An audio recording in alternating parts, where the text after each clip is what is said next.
There it is. Thank you.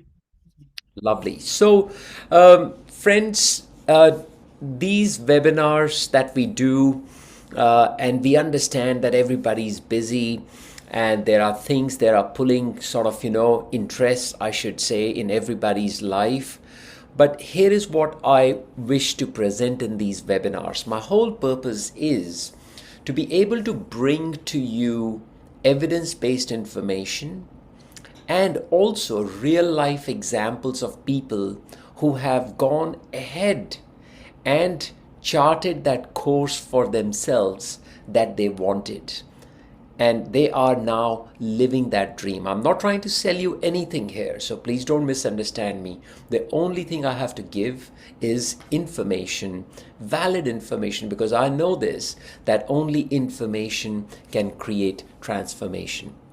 So, with that note, the topics that we choose for these webinars have been sort of, thought over a period of time from the repeated questions that we get from our patients. They're not just telling you, these webinars are not just telling you that, okay, eat less, exercise more, and you'll become healthy. Well, everybody knows that.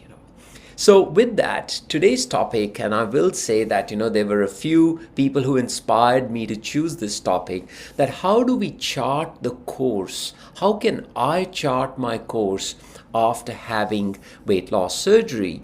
And what are the traits of people, And this is a topic of my huge interest because these traits you can apply in any area of your life. You want to make wealth? Well, look at the traits, because there are traits which are different, and I'm not trying to discriminate people from one another, but I'm just trying to showcase that people who are successful, they have got certain different traits, whereas others have got different traits. Well, those of you who don't know me, my name is, I hope everybody knows me, but for those of you who don't, I'm Arun Dhir. I'm a gastrointestinal surgeon. Yes, I'm trained as a surgeon, but my passion is also about actually educating, empowering, and enabling people to live purpose-driven and meaningful lives. We are all here for a purpose, friends. We are not here by accident. I want to be very clear about it. And it's a realization, right? You attending this webinar right now is not an accident. It was meant to be this way. So take it in that sense that there is a grand plan that is working behind the scenes. And I think what I want to share with you is that when we see patients, when I saw patients on this journey of after 15, 20 years, we all reach a fork in the road.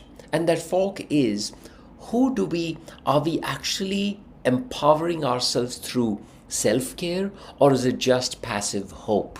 That we are hoping that this might work after years when it comes to our health and weight loss goals. After years of dieting and injections, we are hoping that this might work.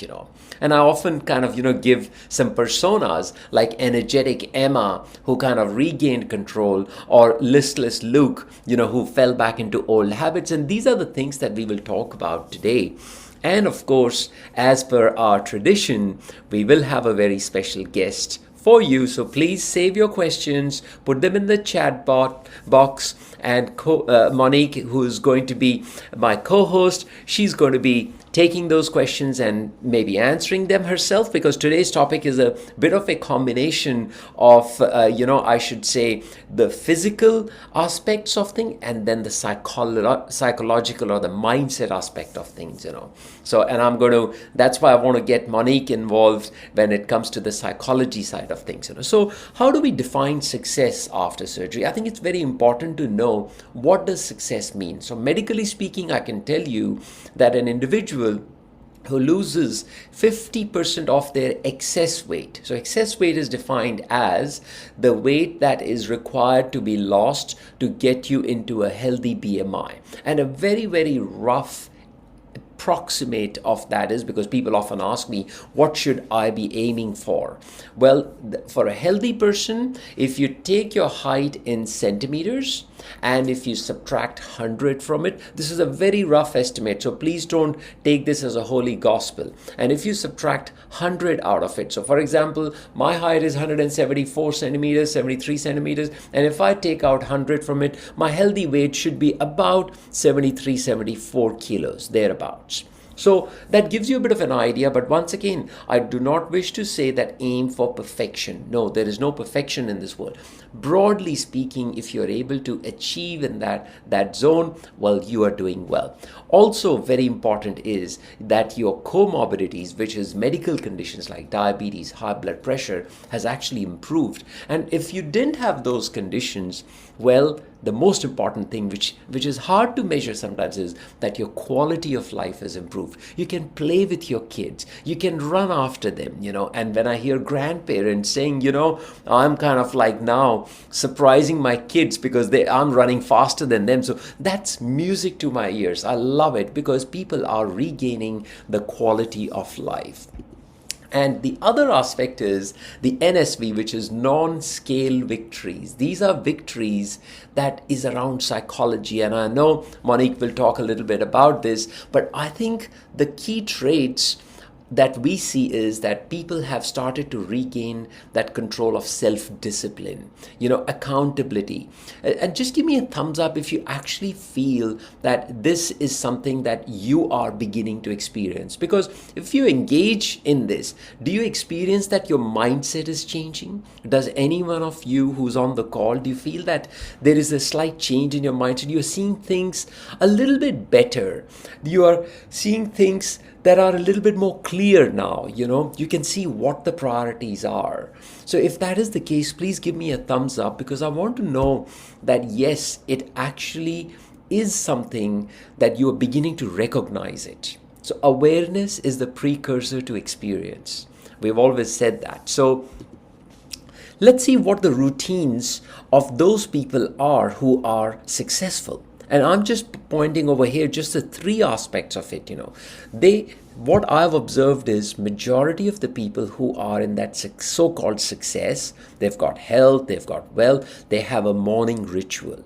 Yes, you heard me right, morning, not late night ritual or not like a midday ritual, it's morning. They have a portion of time that they take out for exercise, a bit of mindful eating. These are just some sort of rituals that they practice.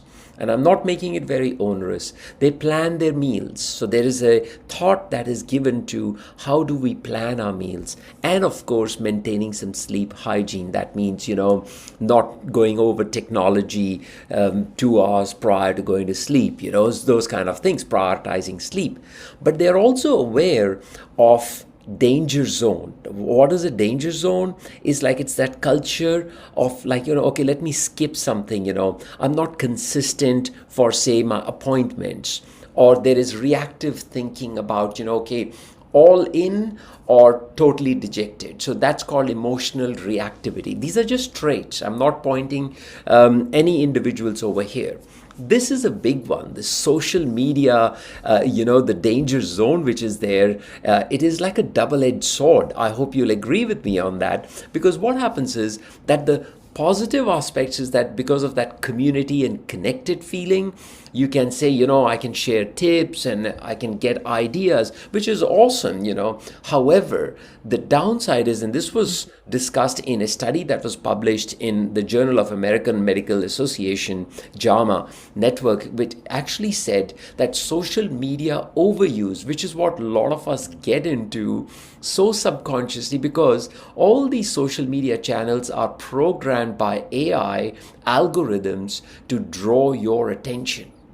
There is one reel that comes after the next, especially on TikTok. I hear this from, so many people, and Instagram and all of that. They want you to be glued to these platforms, And what that starts to create is not just misinformation, but actually leads to a comparison trap. You're always comparing.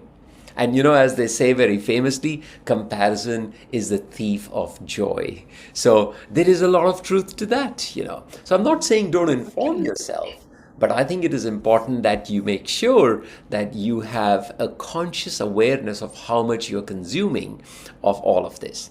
I think I feel an empowered mindset is something that can be developed with small practices. And one of that practice that I personally believe in and practice is that of affirmations. Affirmation is something that you are telling to yourself. Nobody else is telling this to you. Like, I am the author of my next chapter. Now, that's a very hard thing for many people to sort of, say. But if many of you, if you remember the day when you come in for surgery, I have made a routine to ask everybody on the day when I meet you, or I have met you, if in case I haven't, or I would have met you. The point is that I ask you this question. Think about it, that why are you doing this surgery? It's really important to reflect on that. Because if you don't reflect on why things have happened in the past in such a way that now you are needing surgery to manage this weight issue, well, it will keep happening again and again and again.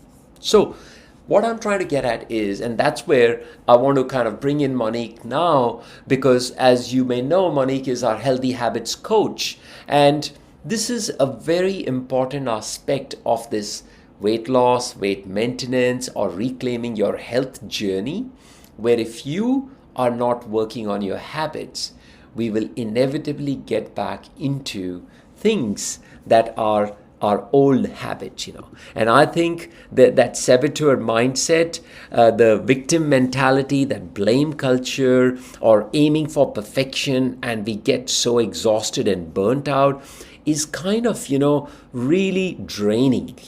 We want to avoid going there. So, with that, I want to get Monique to have a conversation with Paula, who's our special guest today, who I would like, Monique, if you can unmute yourself, and if you could Yep, I'm kindly here. introduce, Paula, and if you can, I'm just promoting her to a panelist. Welcome, Paula. Beautiful. And if you could kindly unmute yourself, and if you could kindly turn on the video so that we can all see that you're a real person, and all the interesting things that you do. We haven't shared your images except for this one that you are seeing.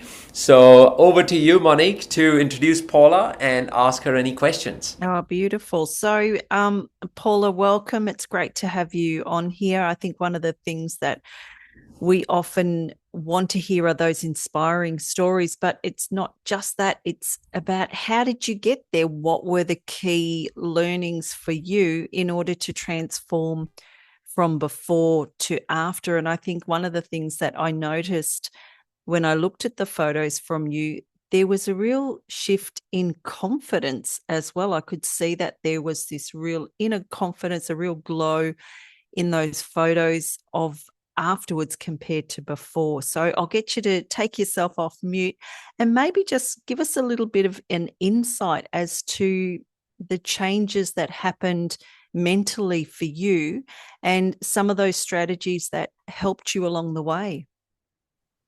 Um, yeah, I don't know where to start really. It's just as the weight starts to come off, everything seems to become a little bit easier.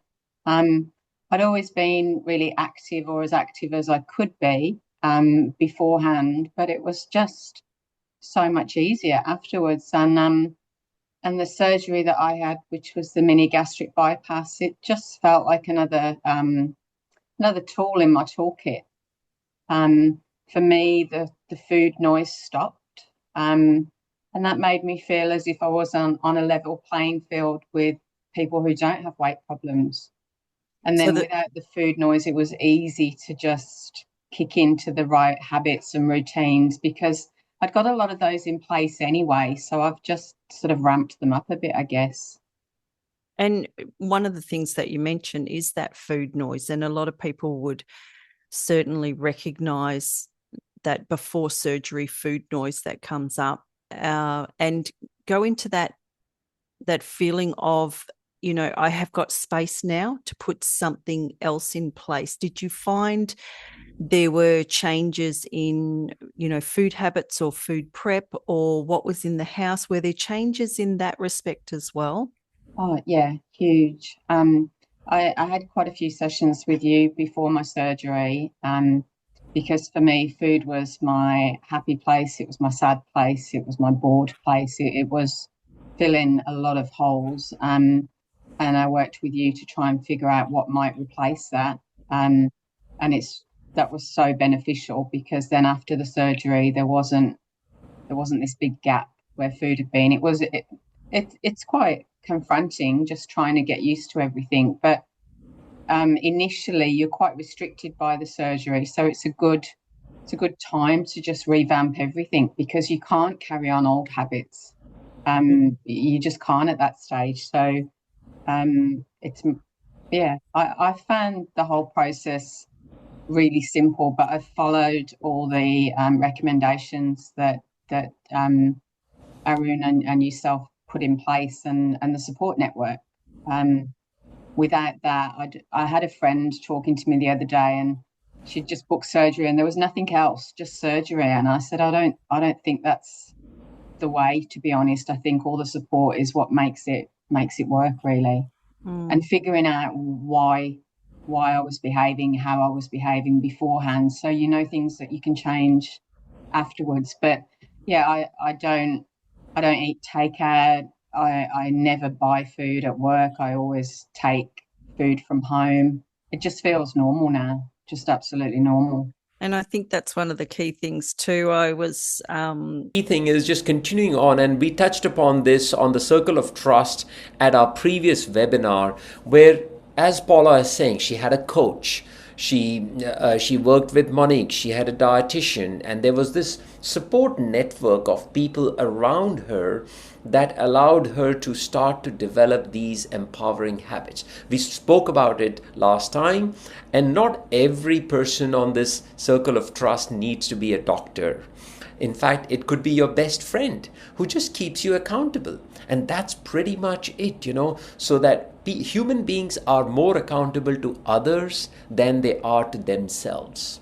So if you remember that, you will work towards developing somebody who is part of that circle of trust. This is what I was talking about. What are the tools that can actually allow us and through education, they can empower us so that we are more enabled to incorporate good habits. And the two apps that you can see, you probably are already familiar with it. It's called Barrytastic and MyFitnessPal. But there is one more which is called Zing AI. One of my patients actually recently introduced me to it, and I did a bit of a deep dive into this, and I've downloaded it in my phone myself. It actually scans your body, and what Paula is saying about getting a body scan, going to the gym and getting it done, this may not be 100% accurate, but let's say it is 90% accurate. So it actually scans your body. It's an AI coach, I'll be honest, but it gives you, based on your ability, it gives you an exercise plan.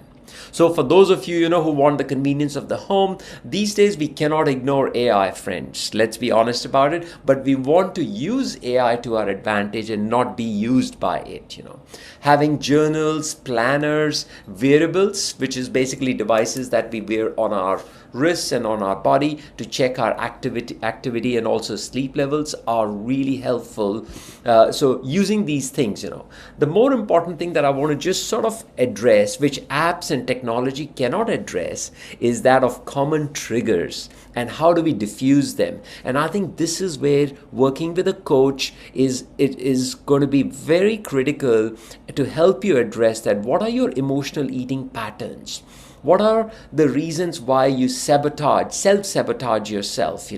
How can you create some structured routines such that, if you are in a stressful situation, can you pause, breathe, and plan rather than react to the situation? So this is where I would highly encourage that working with a coach, and also very importantly, having a system of regular check-ins I always encourage everybody to make sure that you have a check in with your GP, whether it is monthly, quarterly, have it in your schedule, because you know what? Things come up which you may not have thought of. So please, because I know you may not be coming to see me for the rest of your life, but please make sure that you go and see your GP. GPs have to be on your side. They are, and we do webinars, we do seminars, education programs with GPs as well.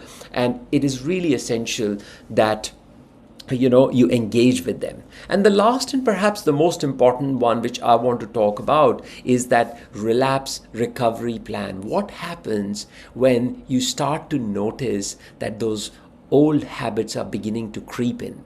Right? It happens to all of us. It happens to me as well. May not be in weight issues, but maybe in some other issues. So I have to pause, step back, meditate, self-reflect, and this is where the power of recognizing, reframing, and restarting comes in. I think it is important that all of us be clear about the contracts that we have with our own selves. Forget about anybody outside. It's with our own selves. This is where the power of self reflection and having a bit of discipline in what exactly should you be prioritizing now is really critical. So with that, I'm going to again hand over to Monique, because if you are keen to learn more about it, you say this is interesting and I want to know more about it, we have a Genesis masterclass, which is a cameras on masterclass, by the way. So no cameras off over there. There is no recording that happens. And I'm going to hand over to Monique to share with us what she's going to talk about at the next masterclass, which she's going to be running. So over to you, Monique. Well, thank you for that. So really the Genesis Masterclass for this one, we're always 2 weeks after the webinar. We are always running along the same themes. So we are actually going to be having a look at how do you get yourself into a state where you have got fail safes. So when you are sitting there upset about something, that you don't go for the food, that when you have a down day and you don't do your exercises, that you pick yourself up the next day. So we have practical strategies. We run through personalized courses for everybody. We have discussions. So it's a great setting in which you can meet people who are on that same journey and get tips and hints on how to just move from that version of 1.0 to that version of 2.0. So and not get stuck on 1.5. Not get stuck at 1.5. That's really that in-between part, isn't it? So I now look forward to having people come in to this class. Often we have sort of a variety of people who come in, lots of different ideas that come in as well. So it's a great session each time. So with that, I'm going to open up to the people who are on the webinar. We've got a couple of questions that have come in. So the first one, and I'll thank Anita for popping some information in the chat. The first thing was that Anita has said that she's bought a second journal that you created, Arun, and that's to help her in that second year. So being able to reflect in that journal has been very helpful for her. But she also has a question and wanted to ask Paula if you tracked your meals and macros as you were going along. No, I've got to say I didn't. Probably in the early days I tracked protein, but no, I haven't gone into those depths at all. And is that because you like feel that you got the value that you needed from the dietitians to be able to say, this is what I actually need, these are the good portion sizes, etc.? Or was this something that you discovered along the way that this was enough for you to have? I think I'm predominantly lazy in terms of food tracking. That would be my honest answer. I guess I felt that if I was doing, I haven't had a problem doing most of the right things, and I've been getting good results and good energy levels, good, just I felt good. So it's not felt necessary, to be honest. I know that predominantly, in fact, massively, I tend to make good food choices, so I don't worry too much. And if I can just give my medical sort of, view around it, too much monitoring and calculating your micros and macros all the time builds a lot of subconscious stress. I think the whole purpose should be to simplify the systems.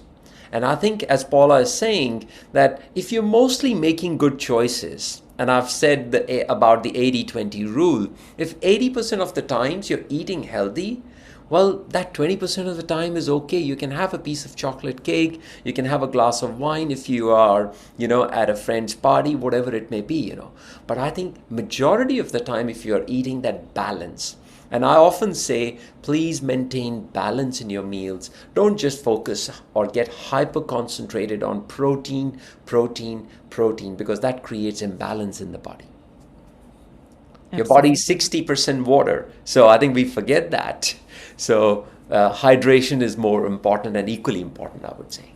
And I was going to ask you, Paula, you mentioned getting a recent blood test. Have you been getting blood tests on a regular basis as well, just to check that you're going okay? No, not blood tests today. Today was blood pressure. I'm doing Okay. a medical so that I can go diving again in a few weeks. But no, not blood tests particularly. The blood tests that I've needed for my follow-up appointments, I've got those, and they've all been fine. But no, just I think I've had two body scans. Yeah, so no, not massive on the bloods. But I just know I feel. I know you can't tell, but I feel good, so I tend to listen to my body a fair bit.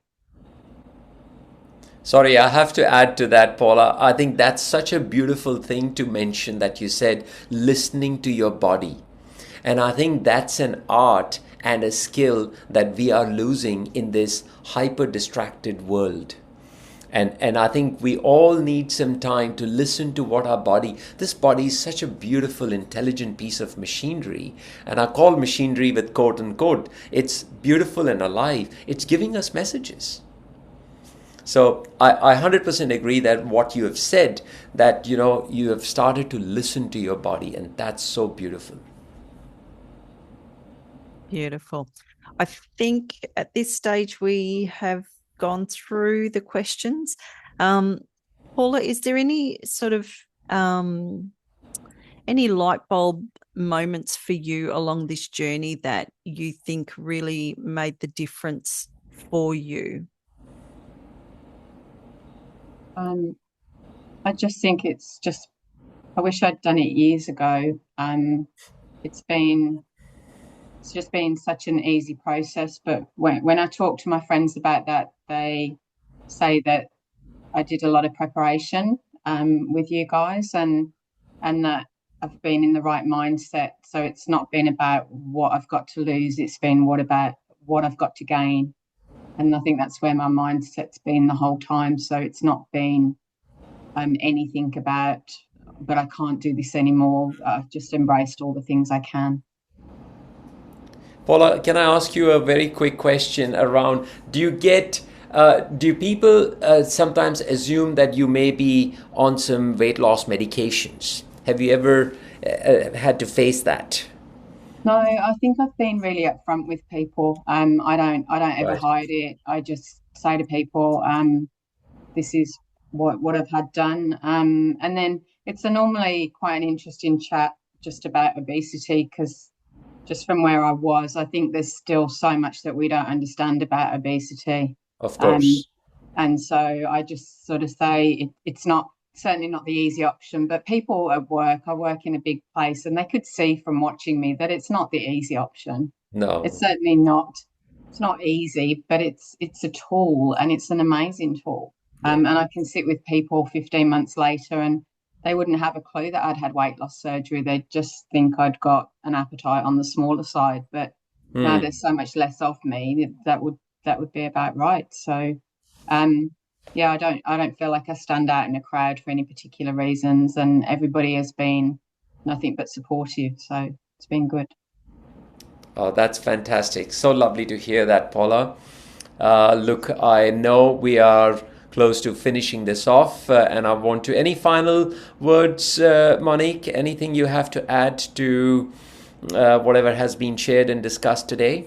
Yeah, I think Paula really has captured the essence of what it is to get surgery, that it's not just, there's this catchphrase of sleeve and leave. It's not about that. It's about preparation. And the more you can prepare yourself, once you've had surgery as a tool, you've then got, it's almost an accelerator that you can really take advantage of. So if that food noise is gone, if you are not able to eat so much, all of those things, they help you in changing your attitude towards yourself. And one of the biggest things that I think happens for people is they start to put themselves first. They're used to putting themselves last. Everybody else goes ahead of them. They're the giver, all of that kind of stuff. All of a sudden they put themselves first. And that's when those strategies come out. And that's when that version 2.0 starts to emerge. Beautiful. I really want to congratulate you, Paula. I think you are a real standout for a lot of people. Good inspiration. And thank you again, Paula, for sharing that, your journey, and being honest and truthful about it. I've always said that, when you share, you are committed to your own self, and that's whatever you've shared is really an act of self-care. So I thank you so much for your time today. And thank you, Monique, for being on this webinar once again. And I thank all the participants who have taken out time to be here. A recording of this will be available on my YouTube channel. All the best. Have a lovely evening. Thanks, everyone. Good night. Bye-bye. See you.